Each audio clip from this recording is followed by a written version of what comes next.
정부가 지난 10일 진행하려고 했던 장애인연금법 일부 개정안 설명회가 무산됐습니다.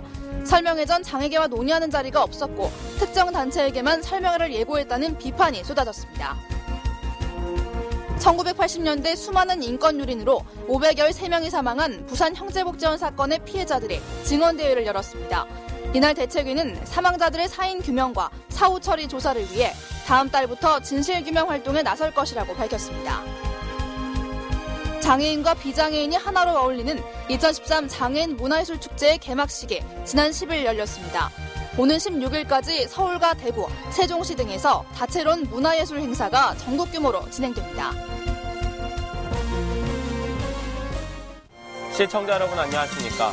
복지TV 뉴스입니다. 정부의 장애인연금법 개정안 설명회가 결국 무산됐습니다. 정부가 설명회 과정에 앞서 특정 장애계 단체들에게만 설명회를 예고하고 다른 장애계 단체에는 알리지 않았다고 합니다. 첫 소식 최지혜 기자입니다. 지난 10일 있을 예정이었던 장애인연금법 개정안 설명회가 장애계와의 합의하는 과정 없이 진행돼 밀실 행정이라는 비판과 함께 무산됐습니다. 보건복지부는 장애인연금법 개정안 입법 예고에 따라 서울시 여의도에 위치한 이룸센터 대회의실에서 설명회를 가질 예정이었습니다. 하지만 당초 설명회를 열기에 앞서 장애계와 논의하는 자리가 없어 일방적인 통보라는 지적과 함께 특정 단체에게만 설명회를 예고한 점, 휠체어 등 접근성이 낮은 곳을 설명회 장소로 잡은 점 또한 비판받았습니다.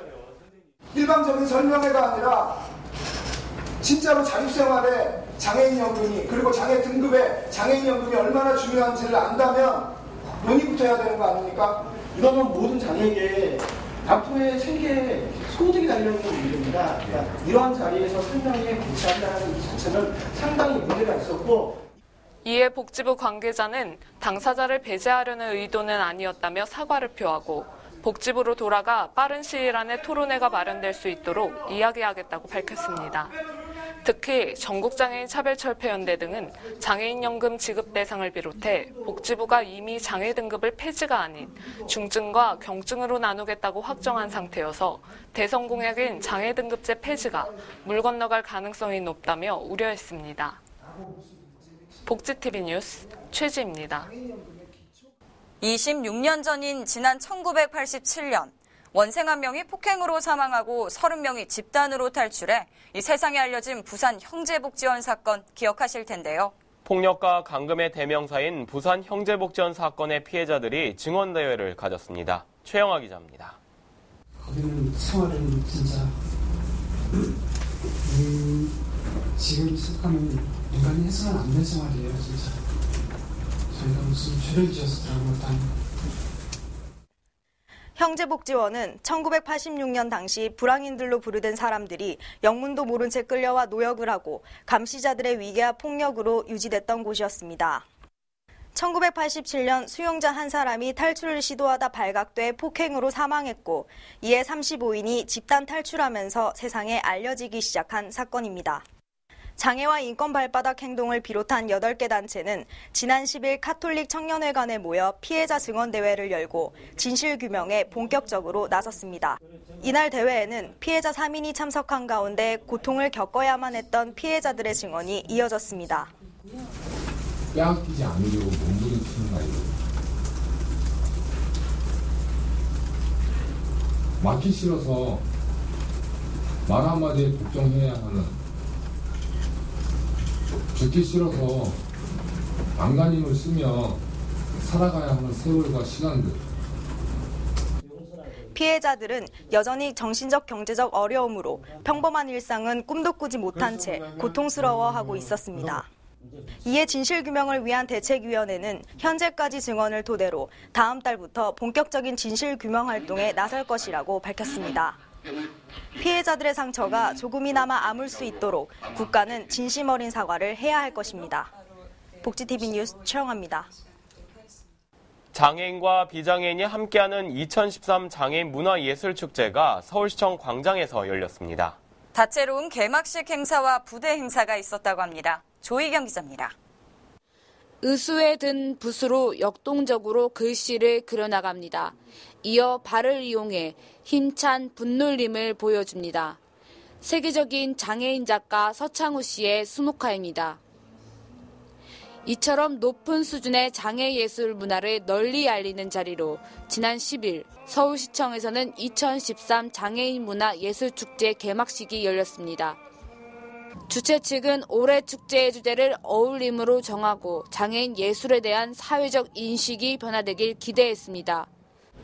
이런 행사를 통해서 우리 장애인 문화예술단체들은 역량이 커질 것이고, 그리고 장애인 문화예술에 대한 올바른 이해와 인식을 사회에 가감없이 전달할 수 있게 되리라 그런 생각을 합니다. 김덕수 사무놀이패와 장애인예술단 땀띠의 힘찬 공연으로 축제에 그 화려한 막이 올랐습니다. 이 자리에서는 장애예술가들의 꿈을 향한 도전을 실은 희망버스 투어 출범식도 함께 진행됐습니다. 한편 개막식 전 서울시청 앞 광장에는 장애예술가들의 사진전과 미술전시 등 다양한 전시 부스가 마련돼 시민과 만났습니다. 다채로운 주제들로 꾸며진 행사 부스에는 축제를 찾은 관람객들의 발길이 끊임없이 이어졌습니다. 청각 장애인분이 사진을 찍어주셨는데 바로 인쇄를 해주셨거든요. 사진도 너무 친절하게 잘 찍어주시고 또 화질도 너무 좋게 나와서 만족했어요. 문화의 계절 10월에 열린 장애인 예술 문화축제. 풍성한 볼거리로 장애 예술의 진수를 대중에게 알리는 장이 됐습니다. 복지TV 뉴스 조희경입니다. 정신장애인들의 몸과 마음을 건강하게 하는 축제의 장이 열렸습니다. 올해로 10회째를 맞이하는 전국 정신건강체육대회, 박정인 기자가 다녀왔습니다. 제10회 전국 정신건강체육대회가 지난 10일 서울 KBS 88체육관에서 열렸습니다. 전국 정신건강체육대회는 1000여 명의 각 지역 회원들과 복지부 관계자, 국회의원 등이 참석했습니다. 대회에 앞서 개회식에서 최한식 중앙회장은 이번 대회를 통해 정신장애인들 모두가 몸과 마음이 건강해질 수 있기를 바란다고 말했습니다. 오늘 이 정신장애인 체육대회는 우리 장애를 인해서 소외돼서 밖에 나오지를 못합니다. 그래서 인식 개선과 더불어 우리 장애인들의 마음도 건강하고 몸도 건강하기 위해서 이렇게 전국적으로 한자리에 모여서 행사를 합니다.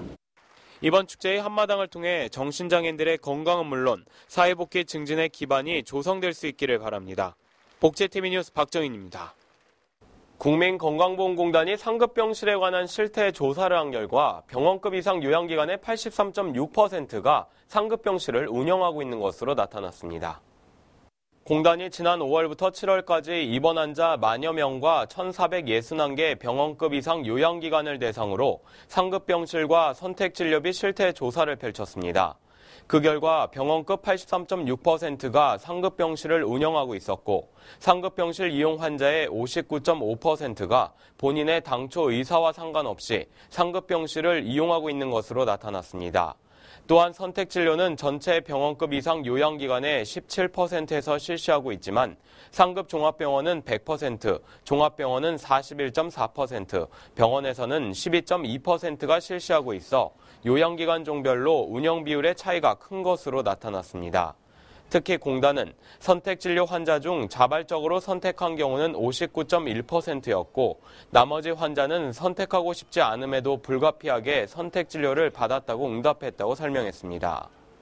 보건복지부가 장기 요양보험의 재정 누수를 막기 위한 방지 대책을 마련해 시행할 계획이라고 밝혔습니다.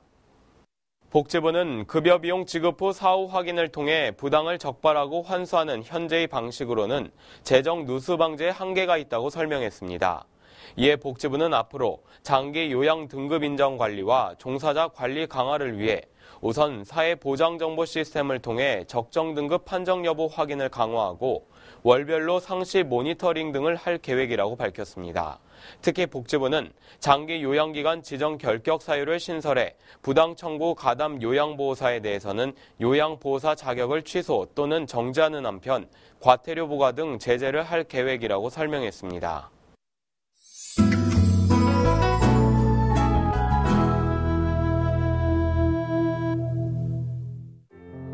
내 기분은 빨간색, 딸기 같은 빨간색.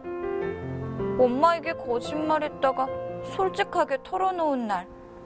나를 꼭 안아준 엄마의 품에서 내 기분은 파란색. 기쁠 때나 화날 때, 수줍을 때, 이러한 감정들을 색으로 표현한다면 어떨까요? 순간마다 느끼는 기분을 색으로 표현한 것이 인상적인데요. 시각장애 아동에게는 자연스럽게 색의 개념을 인지시키고 비장애 어린이에게는 다양한 색깔을 접하도록 했습니다. 이 책은 점과 선, 면의 개념을 쉽고 재미있게 풀어냈는데요. 세모와 네모, 원기둥까지 만지면서 저절로 도형의 원리를 깨우칠 수 있습니다.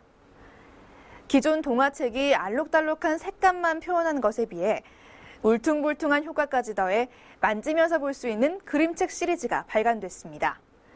이 책들이 완성되기까지 걸린 시간은 2년. 촉각으로 아이들의 인지 발달과 알록달록한 색감으로 보는 재미를 함께 살리기까지 시행착오도 많았습니다. 도서 안에는 특히 투명한 질감의 점자가 새겨져 있는데요. 장애 여부와 상관없이 자유롭게 상상하고 생각할 수 있는 여지를 아이들에게 만들어줄 것으로 보입니다. 우리가 보는 글씨 묵자와 그 위 점자가 같이 되어 있습니다. 그래서 함께 페이지를 읽으면서 같이 대화할 수 있는, 또 그 외에도 인지적 장애를 갖고 있거나 하는 다른 지적 장애나 다른 장애 아동들에게도 만짐으로 인해서 더 많은 어떤 이해력, 그것을 도울 수도 있고요. 점자 책을 읽음으로써 각종 지식이나 또 정보 같은 걸 알 수 있는 것뿐만 아니라 나도 새로운 걸 알 수 있구나, 그리고 내 삶에 적용시킬 수 있구나 하는 새로운 통로이자 가능성이라고 생각해요, 저는. 다양한 질감으로 만지는 재미를 더한 도서 시리즈. 나와 다른 친구의 장애를 이해하며 서로 간의 벽을 허무는 가교 역할을 할 것으로 기대됩니다. 문화 클로즈업 정유림입니다. 개봉 영화 소식입니다. 석태가 이끄는 범죄 조직에 납치된 화이. 기억을 잃고 그들을 아버지로 모시며 살아가는데요. 화이는 학교에 다니는 대신 5명의 아버지들이 지닌 각기 다른 기술과 장점을 배우며 남다른 10대를 보내게 됩니다. 하지만 어느 날 살인 임무에 나서는 과정에서 자신의 비밀을 알게 되고 아버지들에게 배운 기술로 원수인 그들을 겨냥하게 되는데, 지구를 지켜라를 통해 개성 넘치는 작품 세계를 선보였던 장준환 감독의 두 번째 장편 영화. 순수했던 소년 화이가 숨겨진 과거를 알게 된 뒤 복수하는 내용을 다뤘는데요. 파격적인 표현 수위와 함께 눈에 띄는 건 출연 배우들의 연기. 특히 5 아버지를 연기한 배우들 앞에서도 밀리지 않는 여진구의 호연이 돋보입니다. 뛰어난 피아니스트이자 최고의 엔터테이너로 한 시대를 풍미한 리버라치. 미국 엔터테인먼트의 아이콘인 그는 무대 뒤에서도 화려한 삶을 누리는데요. 1977년 여름, 리버라치는 젊고 매력적인 청년 스콧 토슨을 만나게 되고 이내 연인과 친구, 가족으로 모든 것을 함께하는 특별한 관계가 됩니다. 그러나 어느 순간부터 그들 관계에 예상치 못한 갈등이 싹트기 시작하는데, 화려한 쇼맨십으로 70년대 라스베이거스 무대를 풍미했던 리버라치의 숨겨진 삶을 다룬 영화. 리버라치의 숨겨진 연인으로 살아간 스콧 토슨의 회고록을 바탕으로 만들어졌는데요. 오랜 암투병 후에 돌아온 마이클 더글라스의 섬세한 연기는 놀라움을 자아내고, 사랑을 잃고 싶지 않아 발악하는 맷 데이먼의 모습에선 짠한 감정이 느껴집니다.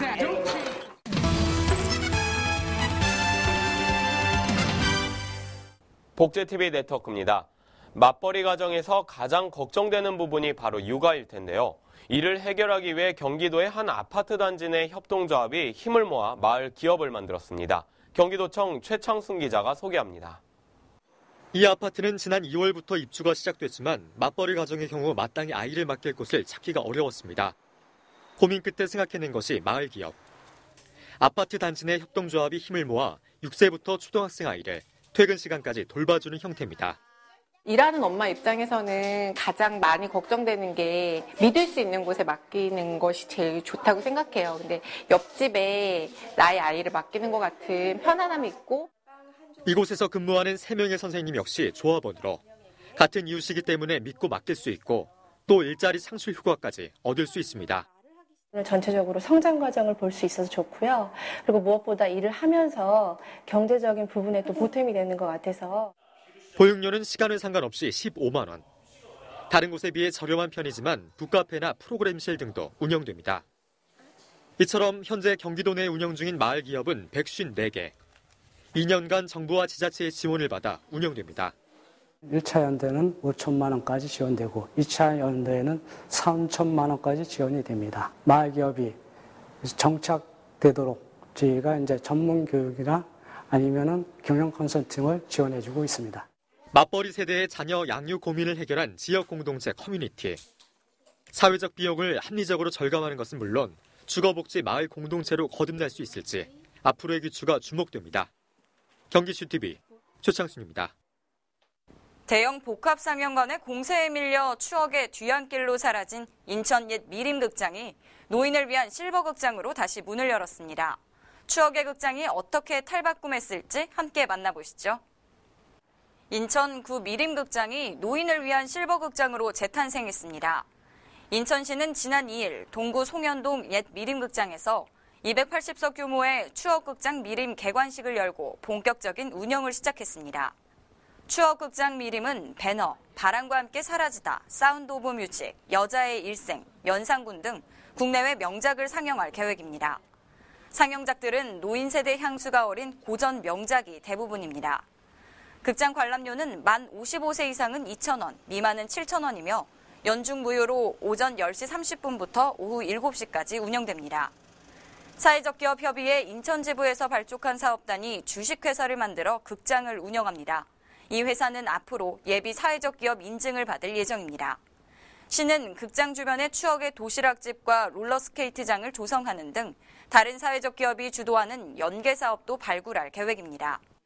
이렇게 새로 해놓으니까는 깨끗하고 또 나이 먹은 사람들이 이렇게 와서 싸고 구경하니까 좋잖아요.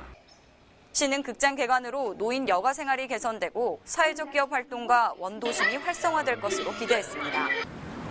미림극장을 재개관한 것은 사회적 기업을 육성하는 시책의 일환입니다. 어르신들에게 여가와 문화공간으로 자리매김함으로써 또한 주변 상권 등 지역경제 활성화에도 도움이 되리라 기대하고 있습니다. 1957년 11월 송현동 중앙시장 진입로에 천막 극장으로 문을 연 옛 미림극장은 2004년 7월 영화 투가이즈를 끝으로 폐관됐습니다. 9년 만에 다시 문을 연 추억극장 미림이 긍정적인 파급 효과를 내며 자리 잡을 수 있을지 귀추가 주목됩니다. 복지TV 뉴스 박고은입니다. 서울시가 지역 내 거주하는 취약계층 돌봄 어르신 20만 명에 대한 통합 자료를 전산으로 관리하는 어르신 통합전산 시스템을 본격 가동한다고 밝혔습니다. 어르신 돌봄 통합전산 시스템은 그동안 25개 자치구와 보건복지부, 민간법인 등이 각각 관리하던 돌봄 어르신의 자료를 한데 모아 어르신별 맞춤 서비스를 지원할 수 있게 하는 사업입니다. 시 관계자는 이번 시스템 가동을 통해 민관에서 지원하는 복지 서비스의 실시간 관리가 가능해져 어르신에 대한 체계적 관리뿐만 아니라 복지 업무 종사자의 업무 효율성 또한 증대될 것이라고 전했습니다. 다문화 가족과 외국인 근로자들의 한국 문화 적응을 위해 지역 곳곳에서 다양한 서비스를 제공하고 있는데요. 여수시에서도 이들을 위한 외국인 주민종합지원센터를 개소했습니다. 지난 8일 문을 연 외국인 주민종합지원센터는 지하 1층, 지상 4층의 연면적 1269제곱미터 규모로 한글 교실, 컴퓨터 교실, 귀한 준비 교실 등을 비롯해 도서관 등을 갖추고 있습니다. 시 관계자는 이번 센터 개소를 통해 외국인 주민이 소외되지 않고 행복하게 생활할 수 있는 인프라 역할을 하겠다고 밝혔습니다. 복지신문고에서는 시청자 여러분의 제보를 기다리고 있습니다. 복지TV나 웰페어뉴스 홈페이지 또는 이메일로 많은 제보 바랍니다. 보건복지부가 장애인 연금 설명회를 앞두고 특정 장애계 단체들에게만 사전 통보를 한 사실이 알려져 물의를 일으키고 있습니다. 보건복지부가 밀실행정의 모습을 보여준 단적인 예라고 할 수 있는데요. 장애계가 신뢰할 수 있는 복지부의 모습, 피해갈 수 있는 방법 연구보다는 신뢰할 수 있는 복지부의 모습을 장애계는 기대합니다. 이상으로 복지TV 뉴스를 마칩니다. 시청해주셔서 고맙습니다.